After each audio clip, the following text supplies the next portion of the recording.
इस संसार में ब्राह्मण ही अकेला है जिसके पेट में रोटी भले ना हो लेकिन होठों पर विश्व कल्याण की प्रार्थना हमेशा रखी हुई मिलेगी। पृथ्वी ही शांतिरापः। अनगिनत रिलीजन्स हैं दुनिया में, सब अपने अपने फॉलोअर्स के लिए कल्याण की कामना करते हैं, करनी भी चाहिए, लेकिन सिर्फ सनातन है जो पूरी पृथ्वी की शांति मांगता है। यह आवाज सिर्फ मंदिरों से आती है और उन मंदिरों में कोई ब्राह्मण अपने कंठ से यह स्वर उच्चारित कर रहा होता है। और कौन है इस धरती पे जो रोज गाता है सर्वे भवन्तु सुखिनः सर्वे सन्तु निरामयाः सर्वे भद्राणि पश्यन्तु मां कश्चित् दुख भाग भवेत्। यानी सभी सुखी हों, सभी रोग मुक्त रहें, सभी का जीवन मंगलमय बने और कोई दुखी ना हो। ये सभी का मतलब समझ रहे हैं ना आप? सभी यानी छोटा बड़ा, ऊंच नीच, धनी निर्धन, ब्राह्मण गैर ब्राह्मण। और ये तो फिर भी मनुष्य ठहरे, सभी में तो अणु से ब्रह्मांड तक सभी शामिल हैं, चींटी से हाथी और गौरैया से गिद्ध तक सभी। ये हैं ब्राह्मणों के आदर्श, ये है हमारी एक दूसरे का हाथ थामकर आगे बढ़ने की भावना। इसलिए आज के बाद ब्राह्मणों पर टिप्पणी करने से पहले एक बार यह जरूर सोचिएगा कि जब भी सनातन और भारतवर्ष को तोड़ने की कोशिश की गई तब ब्राह्मणों ने ही अपनी शिखा खोलकर राष्ट्र और उसकी संस्कृति को एक सूत्र में बांधा है। मैं गर्व से कहता हूं कि मैं ब्राह्मण हूं।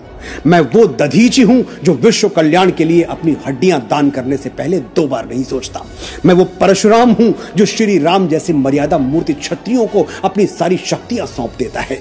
मैं वो चाणक्य हूं जो एक वंचित वनवासी को उठाकर भारतवर्ष के राज सिंहासन पर बिठा देता है। मैं वो आदि शंकराचार्य हूं जो अपने असीम ज्ञान के प्रताप से समूचे भारतवर्ष को एक भगवा ध्वज के तले ला खड़ा करता है। मैं रामकृष्ण परमहंस हूं जिसकी शरण में आने वाला विवेकानंद हो जाता है। मैं स्वामी समर्थ रामदास हूं जो छत्रपति शिवाजी महाराज जैसा शिष्य देके इस धरा को धन्य कर देता है। मैं पेशवा बाजीराव बलाड़ हूं जो एक राजपूत राजा के स्वाभिमान के लिए थाली में सजा हुआ भोजन छोड़कर रणभूमि की ओर चल पड़ता है। मैं मंगल पांडे हूं जो स्वाधीनता के मस्तक पर तिलक बनकर जगमगाता है। मैं राजगुरु हूं, तात्या टोपे हूं, परमवीर कैप्टन मनोज पांडे हूं। मैं चंद्रशेखर तिवारी आजाद हूं। मैं वीर सावरकर हूं जो अंडमान की सेलुलर जेल में 2 कटोरी पानी पी के स्वाधीनता के स्वप्न को जीवित रखता है। मैं बाल गंगाधर तिलक हूं जो भारतवर्ष को एक बार फिर अपनी संस्कृति पर गर्व करना सिखाता है। मैं दयानंद सरस्वती हूं जो अंग्रेजों के पथभ्रष्ट किए हुए भारत को संदेश देता है, वेदों की ओर लौटो। मैं ही इस यशस्वी ब्रह्मकुल की बेटी रानी लक्ष्मीबाई हूं जो मातृभूमि की रक्षा के लिए फिरंगियों के बदन में अपनी तलवार का लोहा उतार देती है। हम ब्राह्मण हैं, जन्मजात तपस्वी हैं, जन्मजात साधक हैं।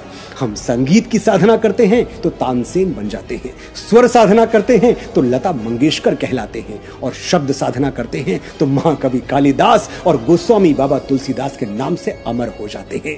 आर्यभट्ट, वराह मिहिर, श्रीनिवास रामानुजन, वेंकटरमन रामकृष्णन, हजारों लाखों यशस्वी ब्राह्मणों के नाम हमारे ब्रह्म पटल पर स्वर्णाक्षरों में अंकित हैं। मैं कितनी भी कोशिश कर लूं ये किस्सा रह जाएगा आधा। किस किस के मैं नाम गिनाऊं, सांसें कम हैं, लोग ज्यादा। ब्राह्मण भारतवर्ष का मस्तक है, ये मस्तक झुकना नहीं चाहिए। आपने बड़े धैर्य से सुना, बड़े ध्यान से सुना, आपका आभार।